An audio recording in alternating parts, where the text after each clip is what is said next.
This is Pat Lee, and you're listening to Math World. Now, here's a question.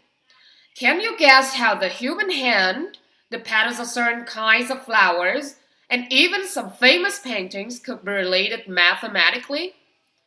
Well, if you have no idea, our question of the day from listener Lucy Warwick in Rhode Island will help you. Miss Warwick asks, I've heard a lot about the Fibonacci sequence lately. What exactly is it? For an answer, we contacted Professor of Mathematics Dr. James Quist. Hello, Dr. Quist. Can you tell us a little about the Fibonacci sequence to answer Ms. Warwick's question?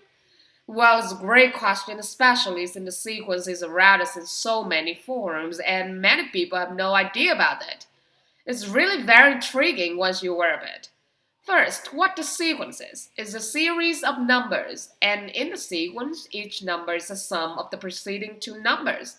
In other words, we add two numbers together to get the next one. Let's look at the start of it.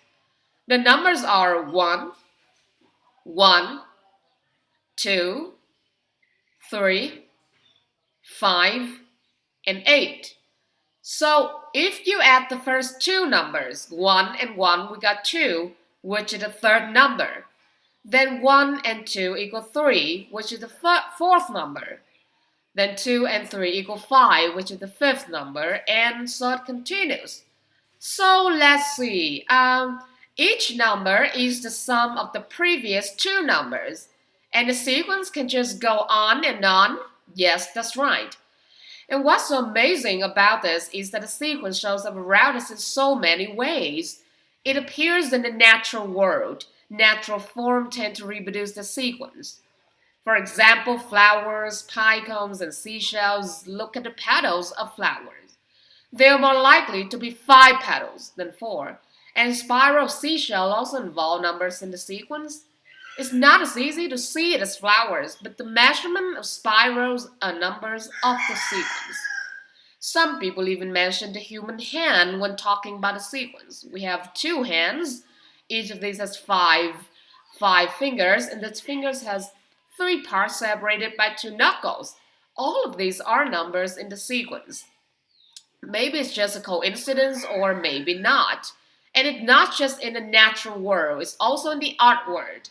Probably it appears a lot in art, probably the most famous in the work of Leonardo da Vinci. You see a lot of spirals in his paintings. Spirals are the form of most associated with Fibonacci sequence.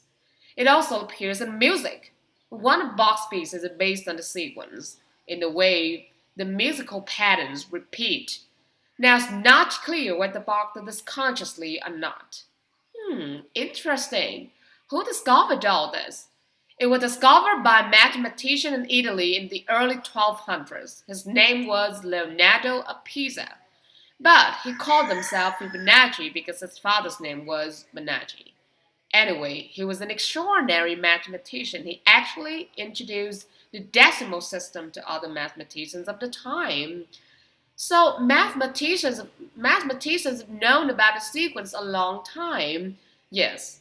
Now your listener says that she's heard a lot lately about the Fibonacci sequence. It seems like the interest in this area kind of comes and goes in popularity. I think lately it's been more popular. I think it's great. It's fascinating, and if it gets people interested in math and numbers, then all the better.